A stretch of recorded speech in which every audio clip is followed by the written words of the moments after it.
Баршаңызға ассалаумағалейкум. Бүгін бізде Toyota Camry автокөлігінің SRS электронды блок жүйесі. SRS электронды блок жүйе деген бізде Airbag деген мағынаны білдіреді. Көлікте алдыңғы пассажир отыратын подушкасы атылған, көлік аварияға түскен. Көлік жөнделгеннен кейін бізде қазір панельде дәл осындай белгі жанып тұр. Көлік аварияға түсті, көлікте қате бар, соны қаратың деген сөз. Ол енді көбінесе алып сатарларға немесе көлік сататын кезде қатты проблема туындайды, себебі бұл буаз еркек деген кішкене көлік сатқанда дұрыс көрінбейді. Сол проблеманы, сол ошибканы біз бүгін кетіреміз. Бізде кету үшін қазір төрт болттарын шешу керек болады.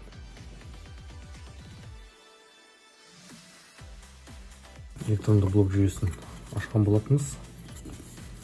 Дәл осындай микросхема болып келеді үшін.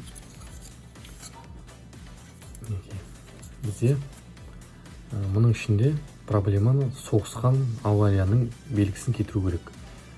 Подушканың жаңа проблемасы диагностика кірген кезде дәл осы микросхеманың ішінде, EPRO микросхемалардың ішінде сақталып қалады. Оны ешқалай өшіре алмайсың.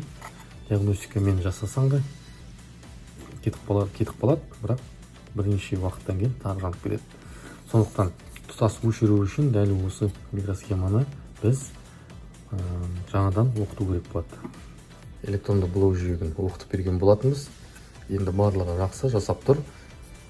Диагностика салған кезде енді көлікті сатағып, диагностика салсаң жаңағыдай буаз еркек көрінбейтін болады. Осылай міне тек қана жаңағында Airbag'тың SRS-тің қатесін кетіру үшін дәл осындай компьютер алып келу керек болады. Тек қана содан кейін кетеді.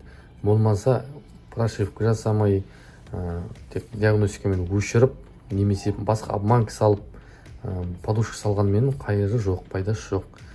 Дәл осындай компьютерді орнына прошивка жасамай, бұл компьютер новый қылып бердік қазір. Соны новый қылмай, жаңартпай, қатесі кетпейді. Біздер осыған енді жасап берген болатынбыз. Енді алла қаласа SRS Airbag'тың қатесі жанбайтын болады.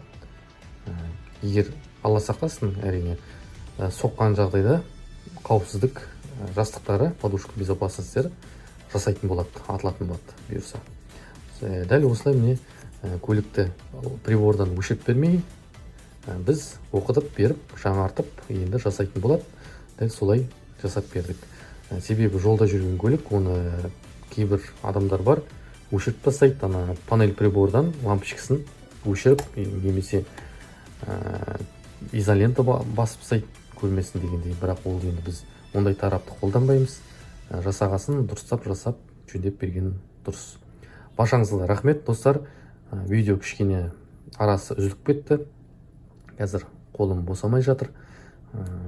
Бұйырса, алла қаласа видеоны кішкене жиі шығаратын боламын. Баршаңызға рахмет.